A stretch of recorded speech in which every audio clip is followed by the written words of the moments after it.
Ada anekdot juga bilang kalau istrinya tidur lihatnya ke kiri atau miringnya kiri atau kanan, nah dia bisa tahu nih, saya harus kemana. Ini juga penting. Modelan seperti ini adalah bagaimana kita bisa memberdayakan masyarakat pesisir, masyarakat lokal untuk mengelola sumber daya pesisir dan lautnya. Nah, ketidakseimbangan inilah yang akan menjadi malapetaka. Maka sama kayak petani kan, Iya, kalau ini musim tanam untuk padi karena musim hujan segala macam, iya. nanti udah mulai musim kering tanam jagung, tanam kacang, tanam Nah, bawang segala macam. Itu kan perubahan pola ya, iya. mata pencarian.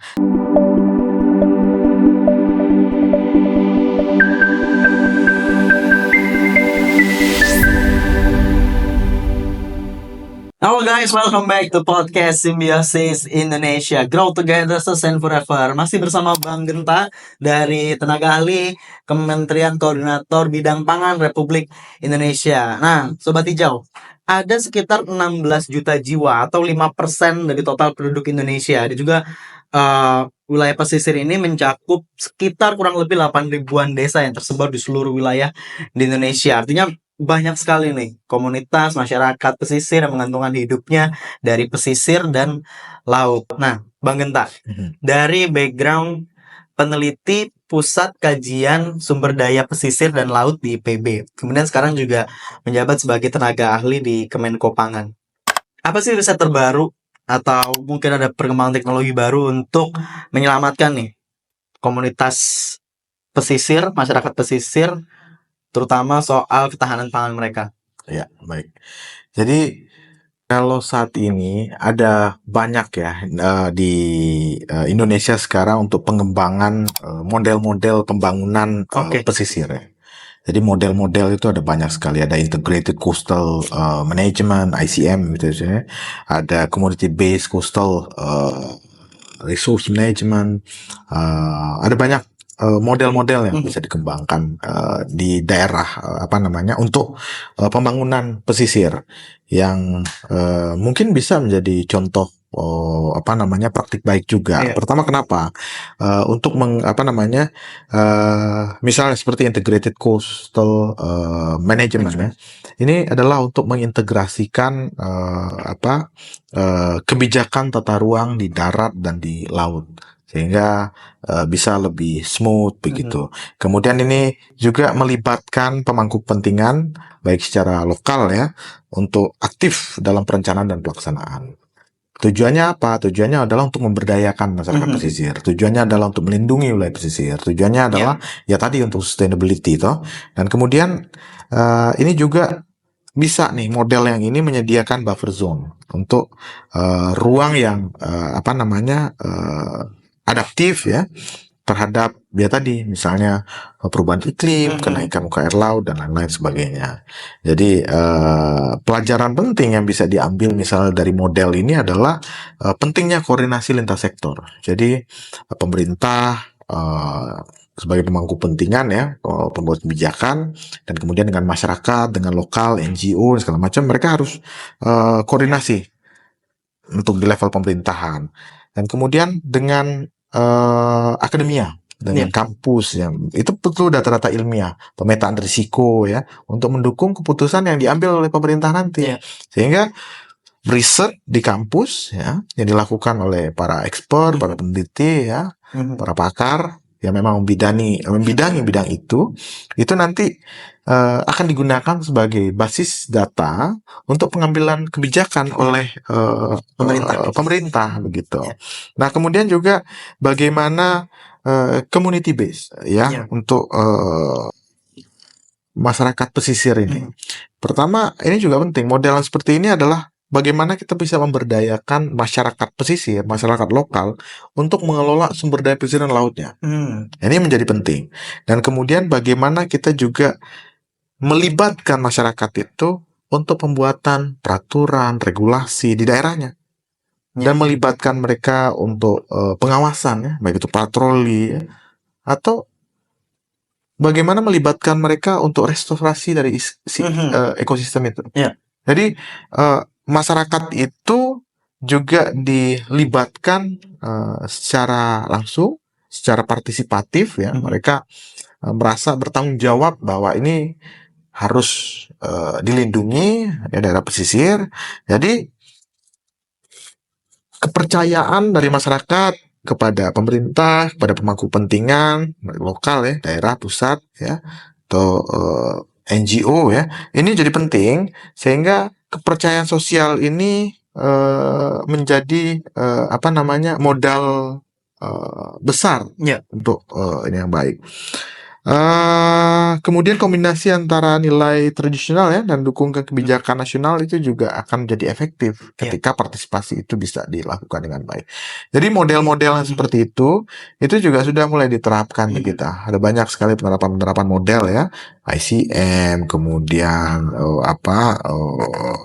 community base dan kemudian MPA ya, Marine Protected Area, bagaimana kita menjaga laut kita dan segala macam. Kira-kira itu yang menjadi salah satu contoh ya untuk model apa namanya pembangunan wilayah pesisir dan kemudian juga komunitas pesisir. Ya. Nah, kalau dari Kemenkopangan nih Pak, kira-kira apa sih current news atau aktivitas terbaru dari Kemenkopangan? Karena kita juga penasaran kan. Kalau di daratan atau di wilayah umum Indonesia itu kan kita kebayang. Apalagi sekarang ada program makan bergizi gratis. Tapi kalau di wilayah pesisir nih dengan apa ya, tantangan yang berbeda pasti dengan masyarakat perkotaan. Itu kira-kira dari Kemenko itu gimana penanganannya Pak? Roadmap-nya barangkali atau gimana? Ya, Kementerian Koordinator Bidang Pangan itu membidangi pangan, ya. Membidangi yang berkaitan dengan ketahanan pangan untuk mensukseskan apa namanya cita-citanya Pak Presiden dan Wakil Presiden Pak Prabowo ya, untuk swasembada pangan. Swasembada pangan ini tidak hanya dari terestrial saja, ya, tapi juga dari laut. Makanya kementerian yang ada di bawah koordinasinya Menko Pangan Pak Zulkifli Hasan itu adalah Menteri Kelautan Perikanan. KKP itu menjadi salah satu yang dikoordinasikan. Kementerian Lingkungan Hidup ya, kemudian Kementerian Kehutanan ya, dan kemudian apa namanya Badan Pangan Nasional ya, kemudian Badan Gizi Nasional itu ada di bawah situ juga, dan kemudian apalagi kementerian yang saya belum sebut tuh, KKP, Kementerian Kehutanan, Kementerian Lingkungan Hidup ya, kemudian ya Bappenas, BGN, Badan Gizi, dan kemudian apa namanya kementerian atau lembaga lain yang memang berkaitan dengan pangan gitu. Kementerian Pertanian, sorry saya lupa. Kementerian Pertanian di satu. Jadi ada 6 ya kementerian dan lembaga, dan kemudian kementerian atau lembaga lain yang berkaitan dengan pangan. Nah, karena KKP ada di bawah itu, KKP mengurusi pesisir dan laut dan kemudian perikanan daratan ya, daerah sungai, danau ya, budidaya dan segala macam. Nah, Kemenko Pangan itu ada satu kedeputian yang mengurusi terkait dengan maritim ya. Nah, itu karena kita juga fokusnya untuk pangan ini tidak hanya dari pangan apa namanya daratan ya, lain, tapi juga dari sumber protein hewani dari laut ya. Kalau kita sebutnya protein ikani. Jadi protein ikan ini adalah protein-protein yang berasal dari ikan. Ikan ini dalam artian luas ya. Di situ ada udang, ada ada lobster, ada cumi ya, semua sumber daya ikan yang bisa dimanfaatkan sebagai sumber pangan. Dan kemudian tidak hanya ikan, ada rumput laut ya. Ada nanti kita juga akan bicara terkait dengan hilirisasi rumput laut. Kemenko Pangan akan mengawal di situ. Dan kemudian revitalisasi tambak-tambak yang ada di Pantura Jawa yang tadinya idle, yang tidak termanfaatkan, itu akan dimanfaatkan untuk apa namanya tambak untuk budidaya ikan nila. Nila mana? Nila salin. Nila yang bisa tahan dengan salinitas, yang bisa hidup di daerah payu, dan kemudian dengan tumbuh yang cepat dan segala macam. Nah, kemudian apa namanya budidaya ikan ya, yang kemudian akan dimasifkan di daerah-daerah yang memang sebelumnya sebagai tempat budidaya, tetapi karena sudah tidak rusak lingkungannya segala macam, diperbaiki, kemudian disiapkan gitu. Nah, Kemenko Pangan mengkoordinasikan itu. Kemenko Pangan akan mendorong apa namanya swasembada pangan tidak hanya dari sektor pertanian, perkebunan dan peternakan saja, tetapi juga dari perikanan dan kelautan. Gitu. Nah, em, bicara soal ketahanan pangan, itu kan juga jadi salah satu program utama lah di bawah Presiden Prabowo. Tapi kalau bicara soal tadi ketahanan pangan wilayah pesisir itu kan dipengaruhi kuat juga oleh perubahan iklim. Sedangkan perubahan iklim ini juga kan dampak dari ada upaya-upaya atau aktivitas-aktivitas yang kurang bertanggung jawab, yang tidak bijak dari masyarakat. Sebagai ahli sumber daya pesisir, Bapak mandangnya gimana nih Pak? Soal proyek-proyek yang perusahaan lingkungannya ini masif juga Ya, terhadap komunitas dan masyarakat di lingkungan pesisir. ya betul. Jadi kegiatan-kegiatan yang merusak ekosistem pesisir tentu akan berdampak kepada sumber daya pesisir dan lautan itu sendiri. Iya. Baik itu komoditinya, Mhm. baik itu biota yang ada di sana, baik Iya. itu untuk masyarakat yang ada di sana Mhm. sendiri, gitu. Jadi ketika pembangunan itu sudah merusak, Mhm. maka dampaknya tentu akan buruk. ya. Betul. Karena betul ekosistem pesisir dan laut itu bisa memulihkan dirinya sendiri. Mhm. Tetapi itu butuh waktu yang lama sekali Iya. dan panjang sekali. Iya. Sehingga memang perlu menjaga, makanya tadi perlu partisipasi dari masyarakat ya. Dengan pendekatan partisipatif itulah masyarakat juga ikut menjadi pengawal untuk daerah ekosistem pesisir dan lautnya mereka sendiri gitu. Sehingga ketika terjadi perusakan-perusakan, ketika terjadi hal-hal yang tidak pada tempatnya, terjadi pembangunan yang tidak seharusnya, izin-izin yang diberikan tidak pada tempatnya. Iya. Nah ini masyarakat harus awas dan kemudian harus bisa menyuarakan itu. Gitu. Harus aware nih Pak ya. Iya betul. Nah kemudian ini juga perlu dari pihak-pihak yang mengembangkan itu harus sadar bahwa ini juga akan merusak dan akan merugikan. Ya. Bahwa untuk keuntungan sesaat ya kita bisa dapat untung dari situ, ada banyak hal yang bisa diambil dari sana. Tetapi kita juga perlu ingat bahwa hakikatnya manusia itu adalah hidup berdampingan dengan alam. Betul. Sehingga ketika dia merusak, jadi harmonisasi manusia dengan alam itu akan terganggu. Ya. Ketika itu terganggu, maka ada tidak keseimbangan ya, tidak ada keseimbangan yang baik antara manusia dan alam. Ya. Nah, ketidakseimbangan inilah yang akan menjadi malapetaka. Ya. Ya, malapetaka untuk ekosistem rusak, maka manusia juga akan mendapatkan malapetaka. Betul. Jadi ini yang perlu jadi concern kita bersama. Tidak hanya concern pemerintah saja, tidak hanya concern NGO saja atau lembaga swadaya masyarakat yang lain, tidak hanya jadi concern masyarakat saja, tapi concern kita bersama. Ketika pembangunan yang dampaknya destruktif, yang dampaknya merusak, maka kita harus lihat dampak globalnya apa, dampak untuk ini seperti apa, sehingga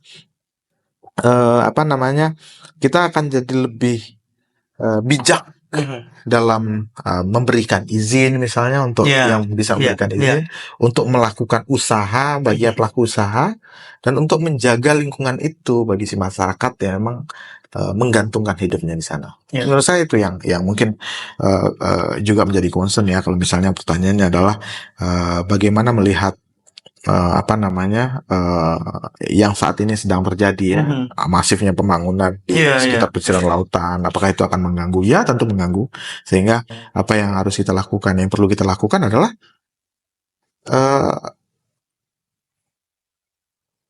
menyudahi kalau ini sudah terjadi dan sudah dirusak. Ya kita nggak usah nambah kerusakan lagi. Betul. Kita harus paham bahwa itu apa yang kita lakukan itu merusak. Sehingga ya sudahi. Stop lah. Nah, itu yang mungkin bisa kita ini. Jadi setidaknya tapi ini kan perlu untuk energi. Kita mau swasembada energi, kita mau ini. Betul. Tapi kita bisa kok swasembada energi tanpa harus mengorbankan alam kita. Lagi udah ada konsep energi terbarukan. Iya, ada konsep energi terbarukan, kita bisa dapat energi dari hal-hal yang lain. Iya. Kita bisa dapat energi dari sampah juga kan. Betul. Ini bisa banyak hal yang bisa kita lakukan tanpa Mhm. harus Iya. mengorbankan lingkungan kita sendiri. Apalagi untuk narasi-narasi ekonomi gitu. Yes, betul sekali. Nah, kalau ngomongin dampak perubahan iklim atau dampak perusakan lingkungan deh, itu kan pasti yang menanggung beban adalah orang-orang, apalagi kalau ngomongin pesisir ya, masyarakat pesisir langsung. Ini kan dampaknya struktural. Tapi yang jadi masalah adalah kemudian orang-orang pesisir ini kan bisa jadi karena masalah struktural tadi tidak se-aware orang-orang di urban. Nah, apa sih faktor utama yang mengadaptasi kelompok komunitas pesisir terhadap dampak dari perusakan lingkungan yang mengancam mata pencarian mereka gitu? Apakah ada faktor penghambatnya dari akses modal atau dari pengetahuan? Itu menurut pengamatan Bang Genta dari mana? Oke. Nah, ini menarik ini pertanyaannya ya, terkait dengan apa namanya kemampuan adaptasi ya Iya. untuk ini ya. Pertama adalah dengan perubahan iklim ini ya. Jadi komoditas lokal kita ini, Mas Yoga ya, itu dia mampu bertahan dan mampu beradaptasi terhadap perubahan iklim atau perubahan-perubahan yang terjadi di lingkungannya itu. Iya. Tadi misalnya kita lihat ada beberapa faktor penentu tuh kalau bagaimana kemampuan dari apa namanya komoditas lokal ini ya. Pertama adalah pengetahuan lokal dan tradisionalnya mereka. Iya. Ya, kearifan lokal yang mereka pahami di lokasi itu. Pertama ya, ini mereka bisa beradaptasi ya untuk Iya. ini. Dulu nelayan-nelayan itu ya, atau kapten-kapten kapal itu, Iya. mereka pegang aja air tuh di laut, mereka tahu ini Ada ikan apa sudah enggak? saatnya melaut atau tidak. Ya, lihat teriak gelombang aja mereka tahu itu ikan apa ini. Ya. Bahkan jenisnya Ya, mereka tahu ini ikan apa gitu loh. Wah, saya bisa melaut sekarang. Nah, ya, ada anekdot juga bilang kalau istrinya tidur lihatnya ke kiri atau miringnya kiri atau kanan, nah dia bisa tahu nih saya harus kemana lautnya gitu ya. Kearifan-kearifan lokal yang seperti itu Iya. menandakan apa namanya ketahanan ya dari community Iya. kan. Iya. Ketahanan dari komunitas lokal itu community resilience. Nah, kemudian solidaritas apa namanya solidaritas sosial. Nah, solidaritas sosial itu masyarakat kita tuh sangat kuat sekali. Karena tadi ya, masyarakat Indonesia ini kan tipe gotong royong begitu Iya. kan. Jadi komunitas yang kuat secara sosial itu cenderung lebih cepat pulih dia dari kalau misalnya kita bilang kerusakan iklim ini, perubahan iklim ini sebagai bencana, Iya. mereka akan bisa cepat pulih. Sederhana, tahun 2018 waktu itu gempa bumi di di Banten karena Krakatau meletus ya, anak Krakatau meletus, tsunami ya kan. Karena solidaritas sosialnya tinggi, mereka cepat pulih, mereka cepat kembali lagi ke kebiasaan baru, new normal. New normal. Ya, mereka dan kemudian mereka saling bahu membahu, tolong menolong untuk cepat pulih ya. Dan kemudian diversifikasi ekonomi. Nah, ini yang tadi kita bahas. Yeah. Kalau orang bergantung hanya pada satu sektor saja, misalnya cuma sektor perikanan saja, sudah, itu dia akan jadi lebih rentan lagi. Oke. Maka mereka harus adaptable gitu loh. Mereka harus bisa beradaptasi dengan komponen yang lain. Apa itu? Perubahan pola mata pencarian. Ya kan? Mata pencahariannya ketika misalnya musim ini tidak melaut, maka sama kayak petani kan. Kalau ini musim tanam untuk padi karena musim hujan segala macam, nanti udah mulai musim kering tanam jagung, tanam kacang, tanam bawang segala macam. Itu kan perubahan pola ya mata pencaharian. Dan kemudian pemanfaatan teknologi ya kan. Ada apa namanya early warning system misalnya sekarang akan ada gelombang besar, ada tsunami segala macam, jangan melaut dulu. Untuk apa? Untuk mengantisipasi ketidakpastian yang tinggi tadi. Bisa jadi sekarang kita ngelihatnya aman-aman saja, nanti melaut ternyata gelombang tinggi. Ya, potensi risikonya kan besar sekali. Nah, ini yang perlu diperhatikan.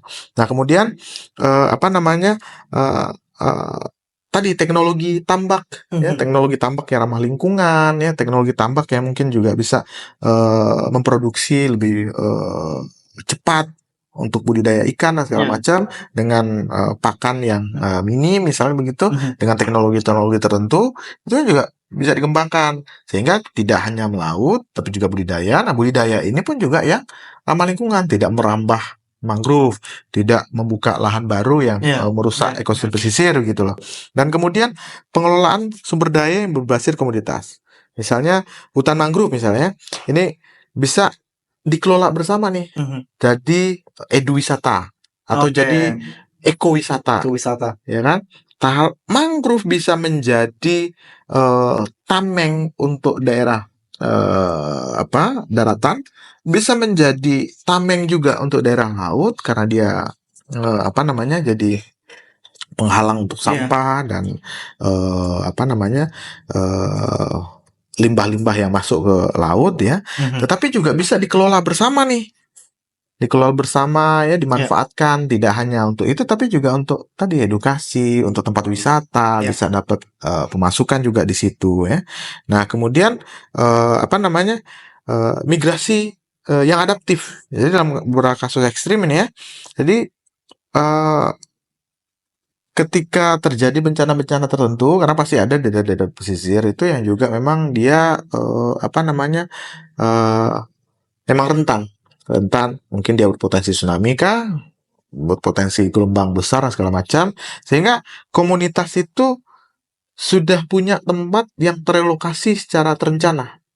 Ya, karena tadi itu, karena mereka sudah ada beradaptasi.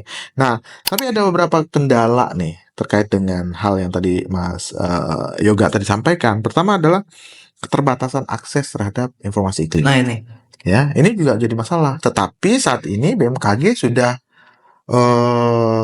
melakukan perbaikan yang besar-besaran. Sekarang BMKG sudah sangat bisa kita percaya kan, ramalan cuacanya, kemudian informasi-informasi yang diberikan oleh BMKG itu kan sudah bisa terpercaya tuh, bisa kita jadikan itu sebagai acuan gitu kan. Dan kemudian keterbatasan ekonomi dan infrastruktur bagi masyarakat pesisir dan lautan ya.